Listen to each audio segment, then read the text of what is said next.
Welcome back नाज़रीन। पाकिस्तानी नौजवान दुनिया में कहीं भी हों वो पाकिस्तान का नाम रोशन करते हैं। ऐसी एक रोशन मिसाल आदिल राहू की है, जो कि ग्लासगो यूनिवर्सिटी की तारीख में पहले इंटरनेशनल और पहले पाकिस्तानी यूनिवर्सिटी के सदर बने हैं। तो ये बहुत बड़ी अचीवमेंट है और इस दफ़ा उनको 3 गुना ज़्यादा वोट भी मिले थे। तो हम जो है उनसे आपकी मुलाकात भी करवाते हैं, उनसे जानते हैं कि आखिर ये प्रेसिडेंट बने कैसे ख्याल आया और फिर आगे इनके क्या प्लान्स हैं। आदिल राहू ग्लासगो यूनिवर्सिटी से इस वक्त हमारे साथ। अस्सलाम वालेकुम आदिल, बहुत बहुत मुबारक हो आपको इस अचीवमेंट पर। वालेकुम अस्सलाम, थैंक यू सो मच।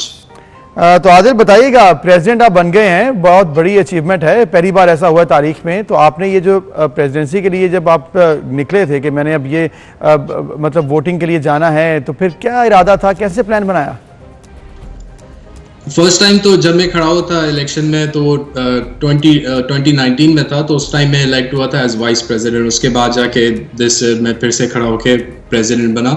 तो हिस्ट्री में पहले यूनिवर्सिटी की my university has root since 1875, तो तब से लेके अब तक कोई इंटरनेशनल स्टूडेंट बना नहीं था, कोई प्रेसिडेंट बना नहीं था। तो पहली दफ़ा ये हुआ है, तो एक बहुत ही मतलब हिस्टोरिक एक वो है अचीवमेंट है for the university itself as well. और मैं तो उससे पहले जब मैं स्टूडेंट था तो उसमें मेरी काफ़ी अचीवमेंट्स थी एज ए स्टूडेंट। मैंने काफ़ी मतलब ऑलमोस्ट 30 अचीवमेंट्स एंड सर्टिफिकेट्स मेरे पास थे जब मैं ग्रेजुएट कर गया था।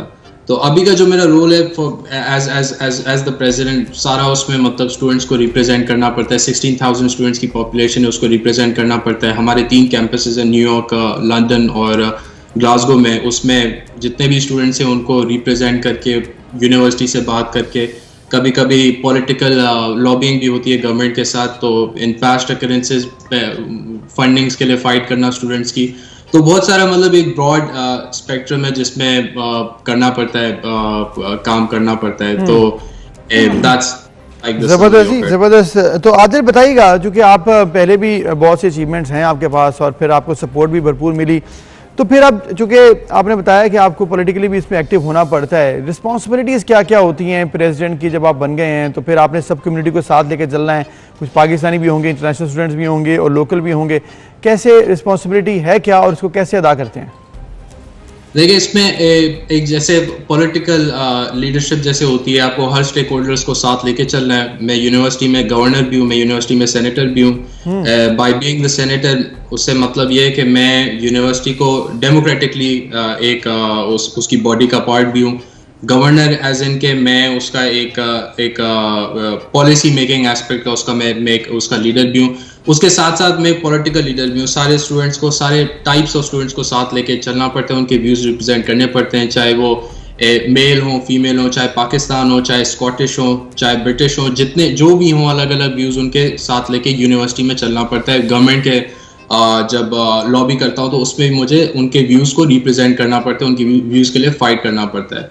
तो I think that was the reason why I was elected. और माशाल्लाह बहुत ज़्यादा हाई नंबर ऑफ वोट्स देके, हिस्टोरिकली सबसे ज़्यादा वोट्स देके मुझे इलेक्ट किया गया था। तो आदिल, जैसे आपने बताया कि हिस्टोरिकली सबसे ज़्यादा वोट मिले हैं, 3 गुना ज़्यादा वोट हम पढ़ रहे थे आपके बारे में। तो आप जब कंटेस्ट कर रहे थे, आपको लग रहा था कि वाकई आप इतने वोट ले लेंगे, या फिर आपके लिए थोड़ा सरप्राइज भी था कि बहुत ज़्यादा वोट मिले, या फिर आपको ग्राउंड रियलिटी देखते हुए नजर आ रहा था कि आपकी सपोर्ट बहुत है? मैं इन स्टूडेंट्स तो मुझे पता था बहुत ज़्यादा सपोर्ट है मेरी, अल्हम्दुलिल्लाह। और मगर असल में वो हमारा कुछ पॉलिटिकल सिचुएशन ऐसी थी कि हम लोग का पूरी जो टीम थी उसने बहुत मेहनत भी की थी उसमें। तो ये था कि इतना एग्जैक्टली हमें नहीं पता था, मगर वी वर प्रीटी कॉन्फिडेंट कि हम बहुत अच्छा टर्नओवर उठाएंगे। तो for every vote that was cast, every 3 votes that were casted, उसमें 1 वोट हमारा था। तो मतलब that's a really big turnover. Very nice. तो आदिल, चूंकि अब आपके ऊपर भारी जिम्मेदारी भी है और आपने वो बड़ी बखूबी निभाई भी है, एक्सपीरियंस भी है आपके पास, वोट भी बहुत ज़्यादा लेके आए हैं। अब आगे प्लान्स क्या हैं यूनिवर्सिटी में, क्या इरादे हैं, क्या लेकर चलना है आगे, किस तरह से, और फिर फ्यूचर में फर्दर क्या प्लान्स बनाएं? मेरा 1 साल का अभी टर्म होगा एज प्रेसिडेंट। मैं अपना टर्म खत्म करूंगा। उसके बाद I possibly will run in a nationwide election, जो कि NUS का इलेक्शन होता है यहाँ पे। उसमें प्रेसिडेंट मेरा जो इरादा है उसमें प्रेसिडेंट 1 साल के लिए सर्व करने के बाद I will go to university of Oxford, finish my course of masters in public policy, और वो कोर्स ख़त्म करने के बाद पाकिस्तान जाके I envision to be politically active, national politics में मैं हिस्सा लूंगा और work for the betterment of the country, work for the betterment of the poor population. ज़बरदस्त आदिल, तो मतलब फ्यूचर में आपको हम पॉलिटिशियन के तौर पर देख रहे हैं, लेकिन आपने एक जिक्र किया है कि आप नेशनल लेवल पे करना चाहते हैं कंटेस्ट, उसकी क्या डायनामिक्स हैं?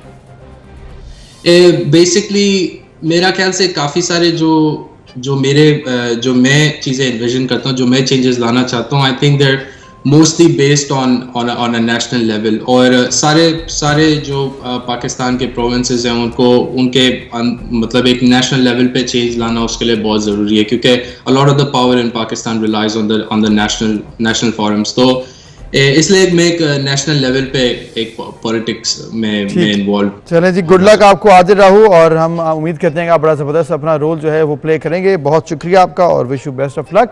ऐसा नाज़रीन, ऐसे पाकिस्तानी जो होते हैं वो बड़े ज़बरदस्त पाकिस्तान का नाम रोशन करते हैं, ये बड़ा ज़रूरी भी है पॉलिटिकली एक्टिव होना।